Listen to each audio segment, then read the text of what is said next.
Bienvenue, je suis Perrine Corvézier, la fondatrice d'Azimut.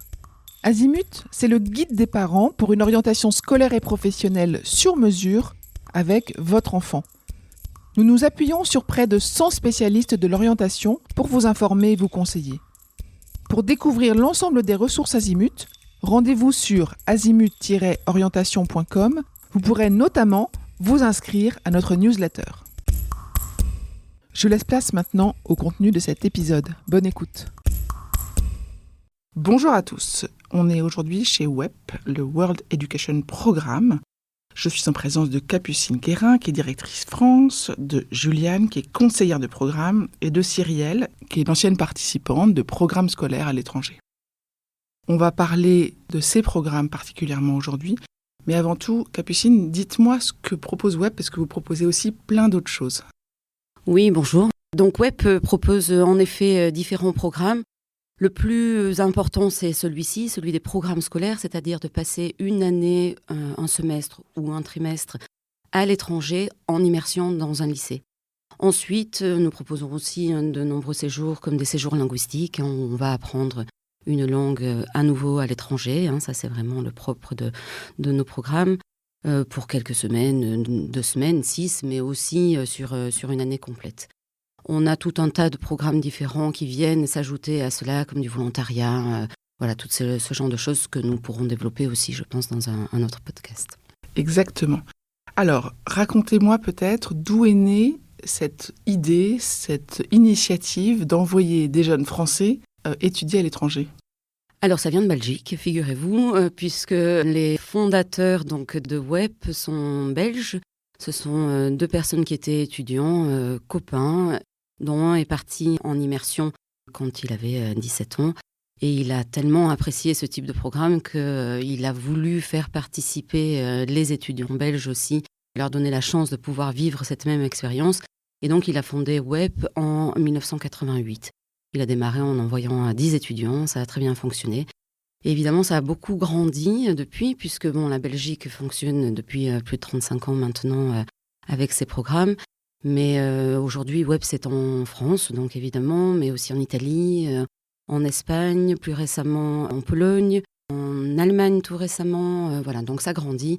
C'est à peu près 130 personnes qui travaillent aujourd'hui WEP dans tous ces pays. Donc ça devient aussi très international, et même pour nous, les équipes, c'est très agréable de pouvoir échanger avec les personnes avec qui nous travaillons aussi à l'étranger.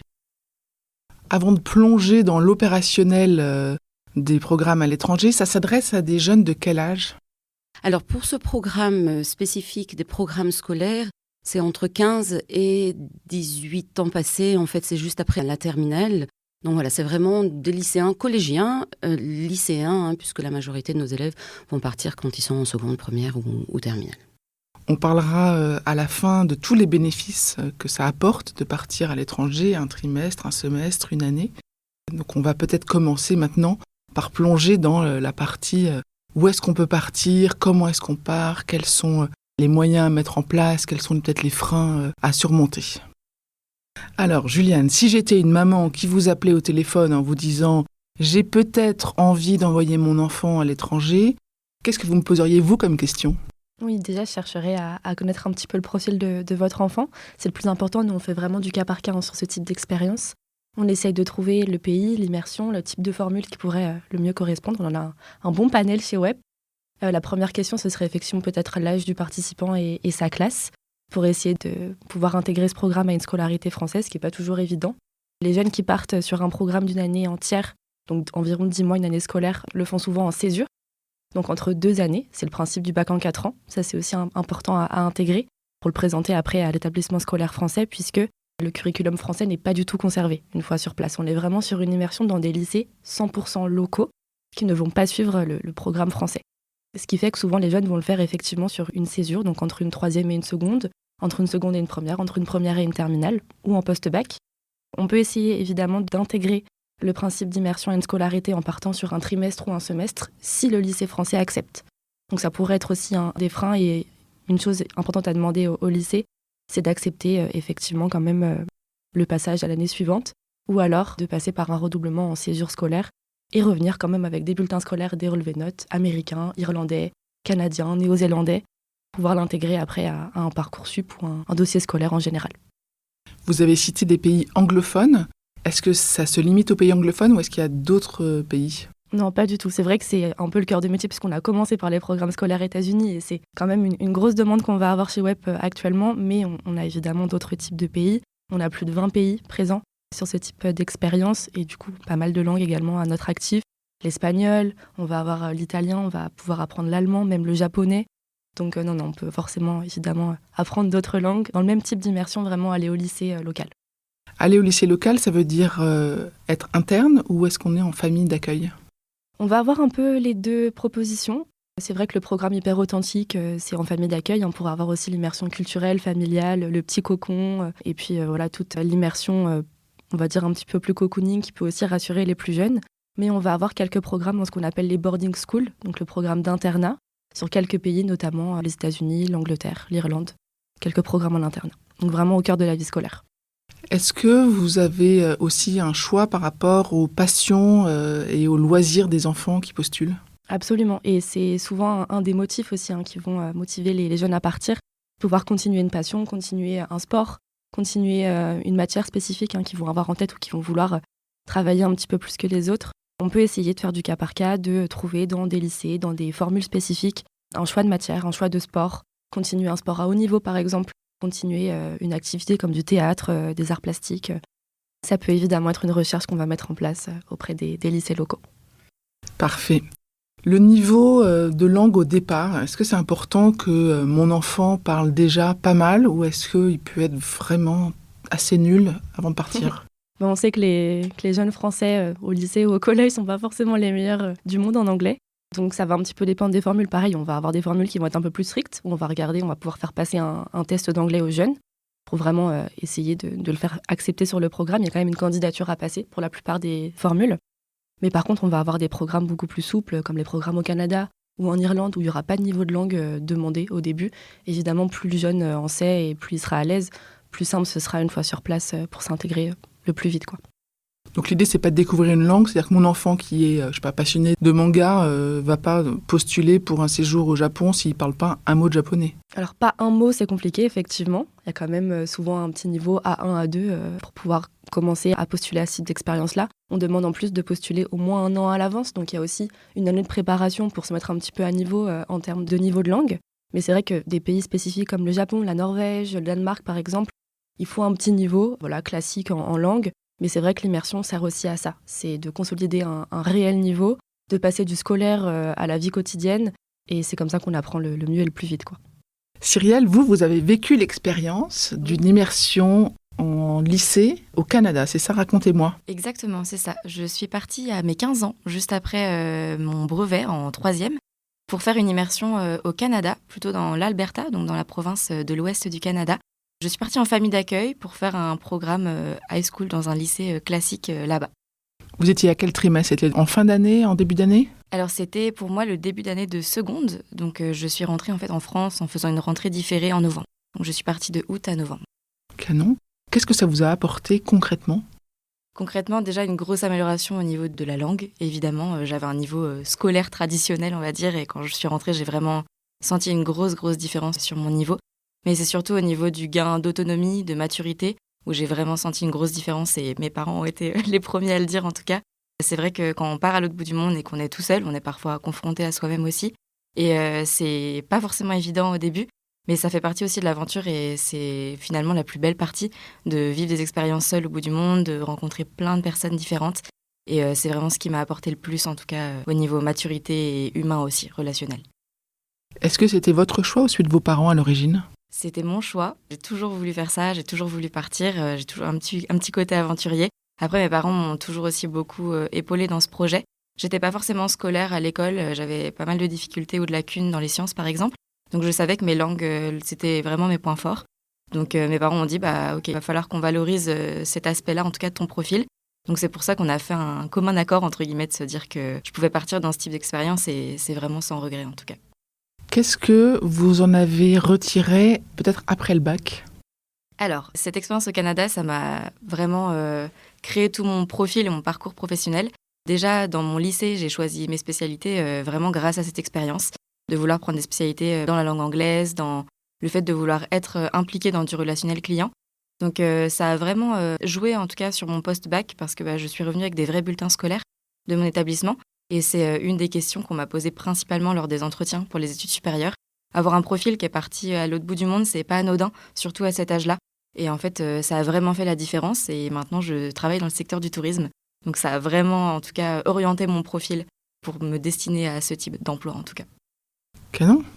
Vous nous avez dit tout à l'heure que vous étiez volontaire pour partir. Est-ce qu'une fois que vous avez mis le pied au Canada, vous étiez complètement sereine ou ultra stressée ? Alors, j'ai été en partie sereine. C'est dans ma nature en tout cas de ne pas avoir beaucoup de stress. Après, j'étais forcément quand même un petit peu inquiète sur la rencontre de la famille. C'est quand même une famille qu'on ne connaît pas. On a eu 3 échanges WhatsApp avant de partir et on ne sait pas trop où on va tomber. Mais c'est aussi tout l'enjeu d'être bien sélectionné, d'avoir une bonne famille. Moi, ils ont vraiment fait fuir, entre guillemets, toutes mes craintes parce qu'ils ont été super attentifs. J'ai directement appelé mes parents quand je suis arrivée. Et en fait, on est tellement pris aussi dans une routine, dans tellement de nouveautés, qu'on n'a finalement pas le temps de stresser et on s'y fait vite, en tout cas, à ce rythme-là. Au lycée, pendant les cours, qu'est-ce qui était différent du lycée en France ? Tout était différent. Honnêtement, au niveau du rythme, déjà, j'avais cours le matin et je terminais à 14h30. Donc, par rapport en France où je termine à 18h, il y avait une grosse différence. Et au niveau des cours, j'avais beaucoup de matières concrètes que j'ai eu l'occasion de faire. J'ai fait de la couture, j'ai fait de la cuisine, j'ai fait de l'art plastique, j'ai fait du théâtre. J'ai fait beaucoup de choses et de disciplines différentes que je ne ferai jamais de ma vie en France. C'était beaucoup de travaux manuels et beaucoup de travaux de groupe. Et c'est ce qui, pour moi, a été aussi l'élément déclencheur dans la scolarité. C'est vraiment que on était à parler à l'oral et à faire des travaux de groupe en continu. Et ça, c'est quelque chose qu'en France, on a parfois du mal à faire aussi dans les établissements scolaires. Donc ça a vraiment été plutôt ce niveau-là. Et c'était aussi au niveau des après-midi sur les sports qui étaient enseignés. J'ai pu faire du baseball, j'ai fait du cricket, j'ai fait beaucoup de choses, j'ai fait du cheerleading. Je me suis testée un peu à toutes les disciplines parce que je me suis dit que c'est une aventure où il faut rester aussi ouvert. Et c'était le but en tout cas de pouvoir faire un maximum de choses. Donc voilà, c'était vraiment différent en tout cas sur la scolarité. Mais ça avait l'air passionnant en tous les cas. Juliane, je me retourne vers vous après que Cyrielle nous ait parlé de son retour d'expérience. Racontez-moi comment est-ce qu'on constitue un dossier, comment est-ce que ça va s'échelonner dans le temps. Évidemment, la première étape, c'est de s'informer sur les programmes, en contactant une conseillère, en venant nous rendre visite sur les portes ouvertes. On est également présente sur des salons, voilà, on fait pas mal de rencontres. S'informer, vraiment, pouvoir trouver la formule et le pays qui correspond lui à son enfant. Puis ensuite va arriver la candidature. La candidature, c'est important pour qu'on puisse évidemment quand même accepter votre enfant au programme. C'est pas juste un programme où je m'inscris, je paye et je pars.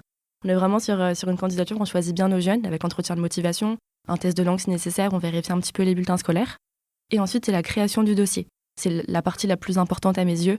C'est vraiment de pouvoir rédiger une belle lettre de motivation pour les familles d'accueil, mettre des photos, des vidéos, montrer un petit peu son univers, peut-être des photos de sa chambre aussi, de nous en vacances, de sa famille, de ses amis.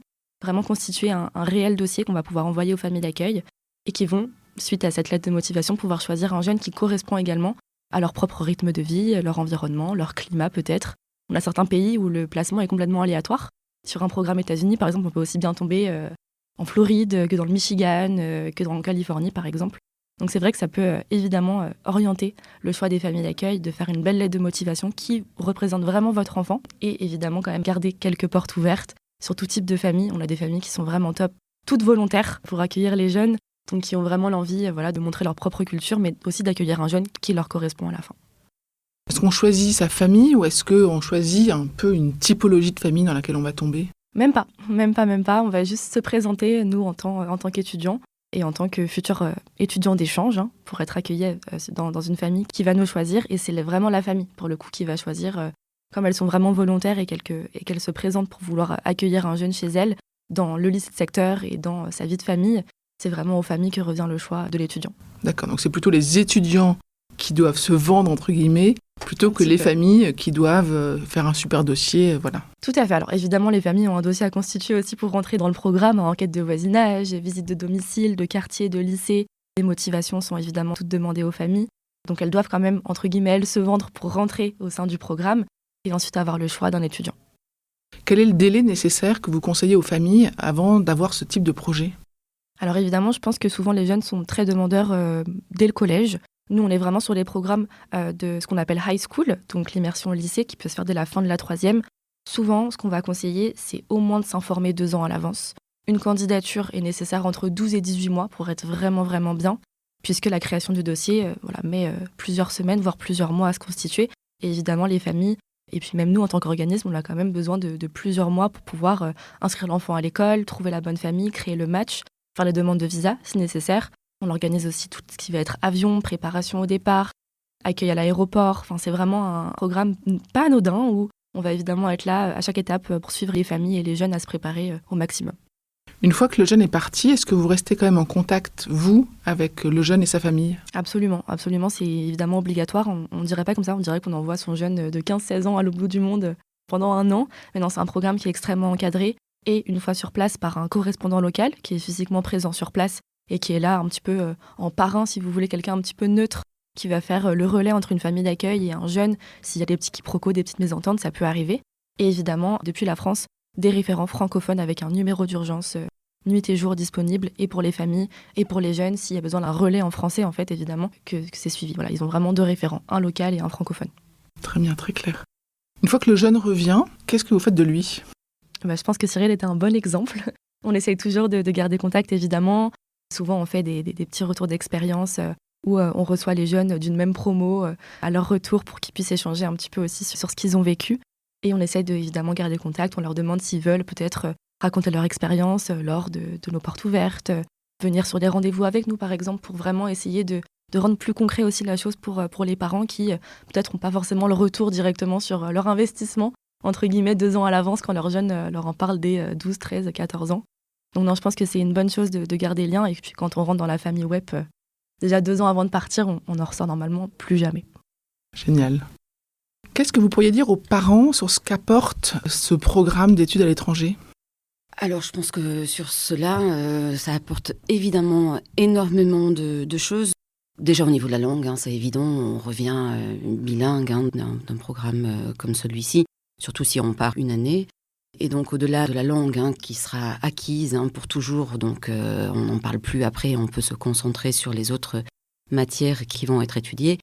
Ça permet aussi d'avoir ces compétences annexes qu'on appelle les soft skills aussi. C'est vraiment là où ça va faire une différence sur nos participants. Apprendre des choses à l'école et après on apprend des choses dans la vie. Et ça fait vraiment partie de ces apprentissages dans la capacité d'adaptation, par exemple, se retrouver dans un milieu qui n'est pas celui dans lequel on a l'habitude d'évoluer. Donc apprendre la flexibilité, s'ouvrir à une autre culture, des capacités d'échange avec les autres. Voilà, c'est vraiment bénéfique sur de nombreux points. Et au-delà de ça, en France, je dirais aussi que c'est très très bénéfique. Évidemment, au niveau du parcours scolaire, sur un dossier Parcoursup, par exemple, qui demande toujours d'avoir des petites spécificités, des choses qui font la différence par rapport à d'autres dossiers. Là, on a vraiment un bel exemple, quelqu'un qui est parti. Même un trimestre, comme Cyrielle le disait auparavant, un semestre ou 1 année, ça fait la différence. On comprend que c'est quelqu'un qui a une volonté, qui a des envies d'aller plus loin, d'aller chercher des choses et de se construire un véritable parcours et donc un véritable avenir. Voilà. Concrètement, dans Parcoursup, pour les parents qui auraient cette intention-là, à quel endroit va figurer cette expérience ? Oui, alors maintenant, voilà, il y a des choses qui évoluent bien, puisque depuis quelques années, Parcoursup permet de mentionner cette année de césure. Ça n'existait pas auparavant. Donc ça, c'est une très bonne avancée. La France n'est pas un pays qui mettait en avant ce genre de choses. Donc ça évolue de façon positive. C'est tellement important comme on a pu le dire. Donc il y a la possibilité de cocher une case, comme quoi on fait une année de césure. Le dossier est regardé par les écoles sans avoir connaissance au départ qu'il y a cette année de césure. Et donc va accepter un enfant, ou pas, évidemment, sans avoir cette connaissance-là. Et l'enfant peut partir, là je parle évidemment des post-bac, il pourra partir 1 année après son bac et revenir en ayant gardé cette acceptation dans une école. Pour ceux qui sont partis avant, fin de 3e, fin de seconde, fin de première, là ils pourront dans leur dossier, dans leur lettre de motivation, évidemment mettre en avant ce programme à l'étranger. Et ça leur donne un avantage évident par rapport à d'autres élèves qui n'auront pas eu la chance d'avoir cette expérience. Donc ceux qui sont partis avant le bac, effectivement, qui ont leur dossier Parcoursup, Il le mentionne de l'aide de motivation, peut-être que dans les soft skills dont on a cité dans le dossier activités et centres d'intérêt, peut-être pour montrer leur ouverture au monde, etc. Est-ce que dans les années scolaires, la notion d'un trimestre ou une année à l'étranger peut être stipulée et les notes insérées dans Parcoursup ? Oui, ça aussi, il y a eu une nouveauté également. En France, on a maintenant ce programme de mobilité européenne et internationale qui permet de valider, surtout pour le trimestre. Alors l'année, c'est plus compliqué, mais certains établissements le font. Donc c'est aussi une volonté du directeur d'école, aussi à voir selon les académies. Mais en tout cas, l'année, ça va évoluer, je pense, de façon positive. Le trimestre, aujourd'hui, c'est complètement possible puisqu'on peut remplir ce dossier de mobilité européenne et internationale en gardant, par exemple, les notes que l'on a eues à l'étranger, en les insérant donc dans l'année scolaire. Mais aussi, si jamais il y avait un examen qui devait être passé au moment où on est à l'étranger, l'examen peut être reporté. Voilà, donc ça commence vraiment à être pris en compte. Donc c'est important d'avoir connaissance de ces avancées de la France sur ces projets à l'étranger. Quel est le dernier message que vous voudriez adresser aux parents ? Non, j'ai une petite anecdote. J'ai rencontré récemment un voisin, donc ici à Paris, à qui j'ai parlé donc de mon activité.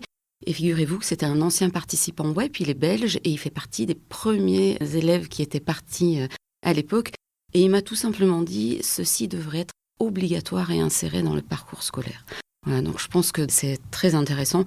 Et j'y crois aussi, c'est dans tous les sens une superbe expérience. Voilà, non, je pense que c'est peut-être ça la conclusion. Très bien, merci beaucoup. Vos événements, vos webinaires, vos journées portes ouvertes seront indiqués dans le calendrier de l'orientation sur le site. Je vous retiens quelques instants.